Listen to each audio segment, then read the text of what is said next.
Hi. இந்த மரத்தையும் இந்த மரத்தில் இருக்கிற பூக்களையும் அப்படியே பார்த்துக்கோங்க. இது கீழே விழுந்திருக்கும், அப்படியே குட்டி குட்டியான பூக்கள். அப்படியே இந்த பழத்தை, என் கையில் இருக்கிற அந்த பழத்தையும் இந்த பூக்களையும் பார்த்துக்கோங்க. ஹாய். இது என்னன்னு தெரியுதா? இந்த பூவை பார்த்துருக்கீங்களா? இந்த பழம் என்னென்னு தெரியுதா? இந்த பழம் பார்க்குறதுக்கு அழகாக இருக்கா? இந்த பழம் பார்க்குறதுக்கு அழகாக இருக்கா? இந்த பழம் எத்தனை பேர் சாப்பிட்ருக்கீங்கன்னு தெரியல. இது அவ்வளோ சூப்பராக இருக்கும், ரொம்ப டேஸ்ட்டாகவும் இருக்கும்.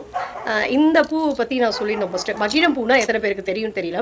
மகிழம் பூவை தண்ணியில் கொதிக்க வச்சு குடிச்சோன்னு வச்சுக்கோங்களேன், நல்லா தூக்கம் வரும், பிபி கண்ட்ரோல் ஆகிரும்.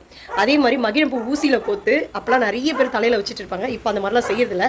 இப்போ இருக்கிற ஜெனரேஷனுக்கு இந்த மகிழம் பூ குடும்பை கொடுத்தோன்னா தெரியவே தெரியாது. அதே மாதிரி இந்த மகிழம் பூ என்ன பண்ணுவாங்கன்னா, தேங்காய் எண்ணெயில் நல்லா போட்டு ஊற விட்டு ஒரு வாரம் கழித்து தலையில் தேய்த்துனா அப்படியே பேன் தொல்லை இருக்காது, அவ்வளோ வாசனையாக இருக்கும் கூந்தல். அதுக்கப்புறம் இதை வேறு என்ன சொல்கிறது, மகிழம் பூடைய மகிழ்மையை சொல்கிறதுக்கு வேறு இதுவே இல்லை. மீண்டும் ஒரு வீடியோவில் நான் பாய்.